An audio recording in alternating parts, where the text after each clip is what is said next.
ભજન છે ને, ભજન એમ નામ સમજાય એવું નથી. અને એમ નામ જો સમજે જતું હોત ને તો બધા ભગત થઈ ગયા હોત ને રોજ લાખ લાખ રૂપિયા લઈ આવતા. આ એવું નથી. ભજન છે ને અઘરી બાબત છે. આની માટે સદગુરુ જોવે.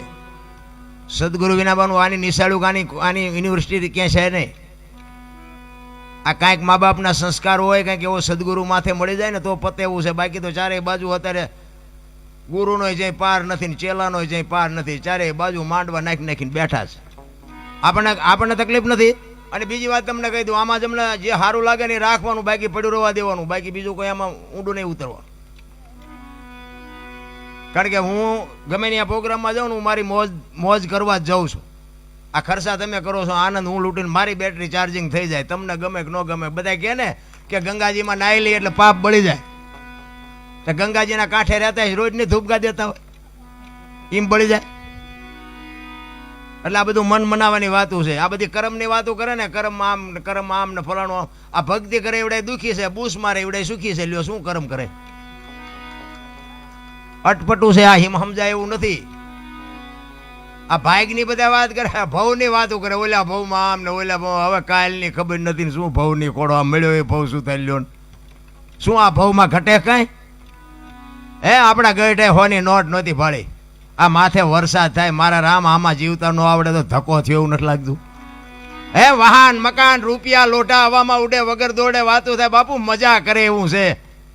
પણ જ્યાં જાઉં ત્યાં બધા રોવે જ છે.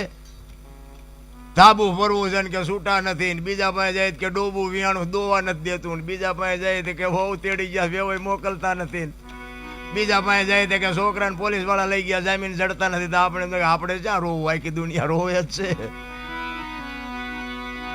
અરે મારા નાથની મારે જરૂર છે તો બાપુ દાસી જીવન રોવે, મીરા રોવે, જેઠીરામ રોવે. હે દીનબંધુ દયાળુ, હે પરમ કૃપાળુ પરમેશ્વર, તારી વાહે અમે જીવન ઓળઘોળ. બાપુ એક રામાયણનું પાત્ર સબરી તમે જોવો તો ખરા. એક ભીલની દીકરી, એનો ગુરુ માતંગ ઋષિ, 7 વર્ષની એક ભીલની દીકરી, જેને માણાનો અનુભવ નથી, ગામનો નથી, વેદનો નથી, શાસ્ત્રનો નથી. એના ગુરુએ કીધું કે બેટા અહીં બેહી જા, વેલો મોડો રામ આવશે, તારો ઉદ્ધાર થાય. આ એક જ શબ્દ પકડીને બાપુ બેહી ગઈ. મા બાપ કે પરજા નથી કરતી, શું ગુરુ કે કરવાના હતા? હું તો બાપુ ગમે ત્યાં જાઉં ને, હું ભલામણ બધાને મારી આ એક જ ભલામણ હોય કે તમે વાપરો, ખાઓ, પીવો, મોજ કરો. બાકી માને ને બાપને રોટલા 2 ટાઈમ હારા દેજો. જિંદગીમાં જો મોળો દી ઉગે તમારો ગુલામ થઈ જાવ. બસ મારી આ એક જ. આ તમે માંડવા નો નાખો તો એમ નથી કહેતો કે આવી કથાયું કરાવો, આ મંદિર બંધાવો, મૂર્તિઓ કરાવો ને ગાયું ને ખડ નાખો. એ ગાયોને છે ને ભગવાને મોકલી છે ને ખડની વ્યવસ્થા કરી જ હશે. આપણે મરી જાય સ્થિતિ ગાયોનું શું થાય? આ ગાયું જે કપાવા જાય છે ને એ બંધ કરાવો તો ખડ જ નીર્યું છે.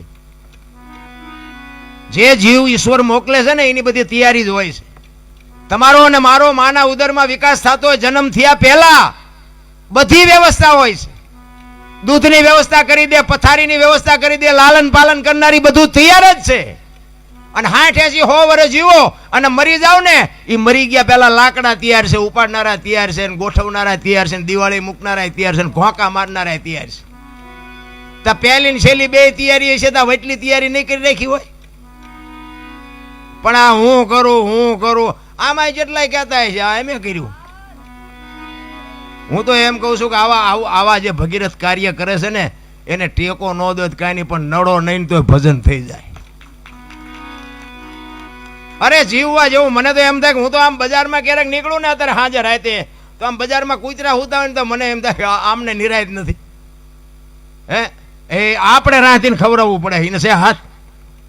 પણ ઘસઘસાટ હુતા હોય, છોકરો પરણાવો છે ને ચૂંટણી લડવી છે ને પૂંછડું અમારું સન્માન ન કર્યું ના કાંઈ લોહી ઉકાળા છે અમને ને કે આપણે જે જોવે એ બધું જોવે છે ને. ખોરાક, હવા, પાણી, ટાઈટ, તડકો બધું આપણને જેમ છે ને એમ જ છે. 84 લાખ યોની છે એવું કે છે. 84 લાખમાં રૂપિયા હાટું માયા હાટું બસોડા ભરતો હોય માણા એક જ. કોઈ જીવ બસોડા ભરતો હોય મને બતાવો. અને કોઈ જીવ જો ભીખો રહેતો હોય તો મને કહો, અને માણાનું ભરાતું હોય તો મને કહો. આપણા જેમ જ નથી. આપણે જેમ બચાવો એમ આ કૂતરાને, કાગડાને, ભૂંડડાને એને બચાતો હોય જ છે. એનું લાલન પાલન એ કરે છે. બચાવ હોય ત્યાં સુધી એને ખવડાવે, પીવડાવે, એને પાંખું આવે ને ઉડી જાય પછી કે તું તારા રસ્તે હું મારા રસ્તે. હવે આપણે ચાર પેટીઓ થઈ હોય તો ચાવીઓના જોડા ભરાવ્યા હોય. હવે ગુડો ને હારખો રોટલો ખાવો હોય તો હવે હું ચાવીઓને અરે રાખીને કામ છે, પણ નથી છૂટતું નથી. શું કરવું?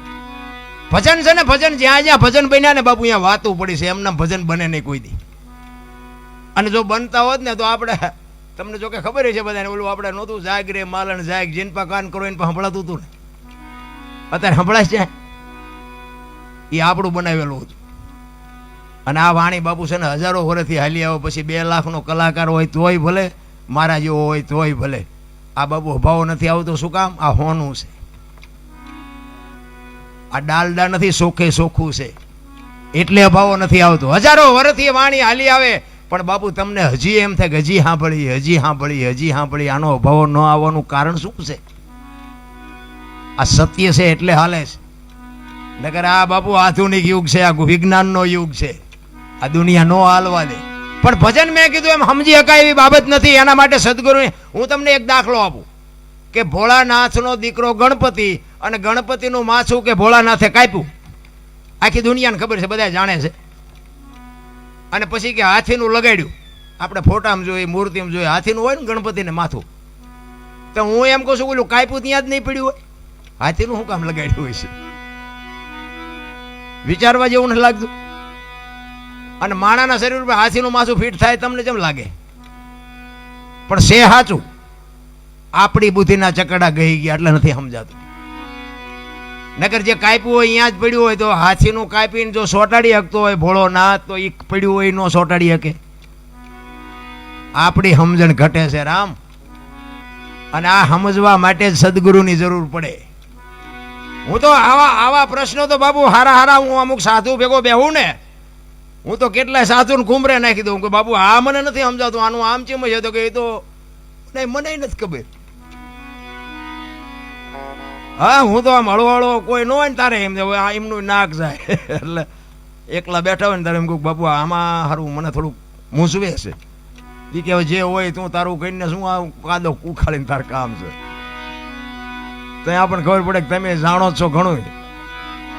અરે રામ ડીંગો ડીંગ હાલે. અત્યારે ભક્તિનું છે ને, ઓલી વાવણી કરે ને, વાવણી 3 પ્રકારની વાવણી થાય. ઊંડું જાય તો ન ઉગે, ઉપર પીડ્યું હોય તો ન ઉગે, બરોબર પીડ્યું હોય ઉગે, ખેડું હોય ને ખબર હોય.